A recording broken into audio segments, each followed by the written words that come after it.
नमस्ते। मैं रामकृष्ण माली, सहायक आचार्य हिंदी, राजकीय स्नातकोत्तर महाविद्यालय झालावाड़। आज के इस ई कंटेंट में हम चर्चा करेंगे जयशंकर प्रसाद द्वारा रचित आंसू काव्य में संकलित कुछ हंसों की। आंसू काव्य संग्रह के बारे में जैसा कि हमने विदित है कि जयशंकर प्रसाद की स्वानुभूति को आधार मान करके ही इस काव्य रचना का आधार तय किया जाता है। यह एक विरह वेदना से जनित विरह काव्य है, जिसमें जयशंकर प्रसाद ने अपने व्यक्तिगत जीवन की विरह वेदना को इस काव्य के माध्यम से प्रस्तुत किया है। जयशंकर प्रसाद अपने मनोभावों को प्रकट करते हुए आगे के हंसों में लिखते हैं, तीर्ति तिमिर उदती में, तीर्ति तिमिर उदती में नाविक ये मेरी तरणी, मुख चंद्र किरण से खींच कर आती समीप हो धरणी, सूखे सिकता सागर में ये नैया मेरे मन की, आंसू की धार बहाकर खेचला प्रेम बेगुन की। जयशंकर प्रसाद अपने जीवन के दो पहलुओं को इस हंस में उतारने का, प्रस्तुत करने का प्रयास पाठकों के सामने करते हैं। एक तो जीवन का वह हंस जिसमें उनके प्रियतम से उनका मिलन हुआ करता था और जीवन में चारों ओर सुखद अनुभूति व्याप्त रहती थी। एक दूसरा अंश वह है जब प्रियतम से विछोह हो जाता है, प्रियतम के वियोग में विरह वेदना, प्रेम वेदना प्रसाद जी को तड़फाने लगती है। उस समय का वर्णन भी इस हंस में हुआ है। अतः इस छोटे से हंस में इन कुछ पंक्तियों में ही प्रसाद ने प्रेम के दो रूपों, संयोग और वियोग का वर्णन हमारे सामने किया है। प्रसाद जी कहते हैं कि तीर्ति तिमिर उदती में नाविक ये मेरी तरणी, कि हे मेरे हृदय रूपी नाविक, आज तिमिर उदती अंधकार रूपी सागर में, अर्थात निराशा जनित सागर में मेरी भावनाएं रूपी नाव तैर रही है। तीर्ति तिमिर उदती में नाविक ये मेरी तरणी, है मेरे हृदय रूपी नाविक, अंधकार रूपी सागर में अर्थात निराशाओं के सागर में आज मेरी भावनाएं रूपी नाव तैर रही है। मुख चंद्र किरण से खिंचकर आती समीप हो धरणी, जब प्रियतम मेरे समीप हुआ करती थी, प्रियतमा से मेरा मिलन हुआ करता था, तो ये जीवन रूपी नाव नीलम जल के सागर में तैरती थी। तब मैं किनारे पर खड़ा होकर के उसके मुख रूपी चंद्रमा की किरण रज्जुओं की ओर देख लेता था। मुख चंद्र किरण से खिंचकर आती समीप हो धरणी, जब संयोग की अवस्था में, मिलन की अवस्था में, जब मैं इस जीवन रूपी नाव पर नीलम जल के सागर में तैरता हुआ अपनी प्रियतम के मुख रूपी चंद्रमा की किरण रज्जुओं को देख लेता था, उस समय ऐसा लगता था मानो आती समीप हो धरणी, मानो स्वयं धरती ही इस नौका के समीप खींची चली आ रही हो। अर्थात मिलन की अवस्था में सारी की सारी परिस्थितियां अनुकूल प्रतीत होती थी। ऐसा लगता था मानो जीवन रूपी नाव के समीप धरती स्वयं चल करके आ रही हो। परंतु अब स्थितियां विपरीत हो गई है, अर्थात अब स्थितियां बदल चुकी है।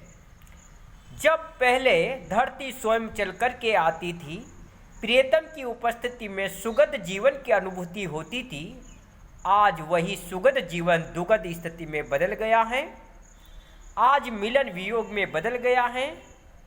प्रेम के मिलन की जो खुशियाँ मिलती थी, आज वह प्रेम वियोग के कारण वेदना में बदल गया है। अर्थात आज हर तरफ से परिस्थितियाँ प्रतिकूल हो चुकी है। परंतु कवि कहता है कि परंतु अब वह स्थिति नहीं रही, अर्थात मिलन जैसी स्थितियाँ अब नहीं रही। सूखे सिकता सागर में ये नैया मेरे मन की, आंसू की धार बहाकर खेचला प्रेम बेगुन की। अर्थात स्थितियाँ अब पहले जैसी नहीं रही है।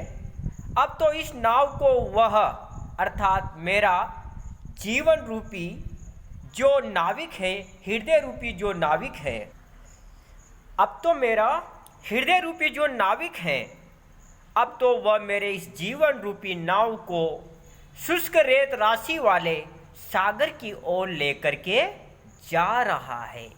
सूखे सिकता सागर में ये नैया मेरे मन की, आंसू की धार बहाकर, और उस रेत के सागर की ओर जाने वाले रास्तों में केवल आंसुओं का प्रवाह मात्र है, जहाँ पर निरंतर आंसू बहते रहते हैं।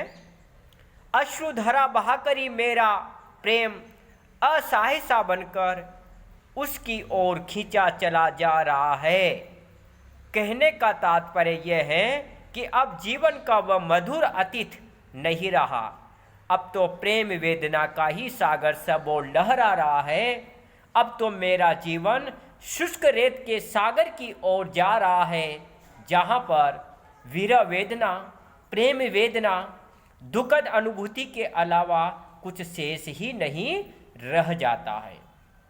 तो इस प्रकार से हम देखते हैं कि इस छोटे से अंश में जयशंकर प्रसाद ने छायावादी काव्य की विशेषताओं को आधार मान करके अलौकिक प्रियतम प्रकृति को आधार बना करके अपने जीवन में अनुभूत प्रेम को दो प्रकार से, प्रेम की दो स्थितियों को हमारे सामने प्रस्तुत किया है।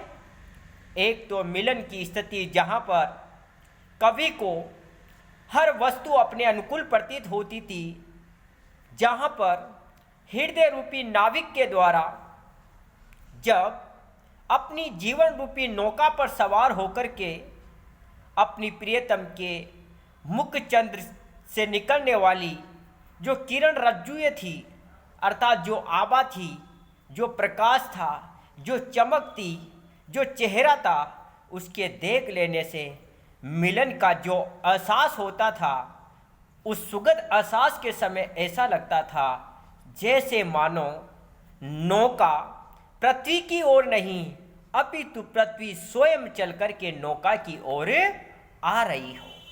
लेकिन जब स्थितियाँ विपरीत हो जाती है, जब प्रियतम का विछोह हो जाता है, जब वियोग की अवस्था आ जाती है, तो ये सारा का सारा ही जीवन एक सूखे रेत के सागर के समान प्रतीत होता है, जहाँ पर नौका चलती तो है लेकिन रेत के अलावा कुछ दिखाई नहीं देता, अर्थात नीरस जीवन के अलावा कुछ सुखद अनुभव होता नहीं है, निराशा के अलावा कुछ सामने नजर आता नहीं है।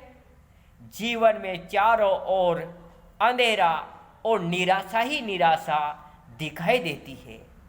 इस प्रकार से नाविक अर्थात हृदय विरह की अवस्था में अश्रुधारा बहाते हुए अपने जीवन के मार्ग पर आगे बढ़ता रहता है।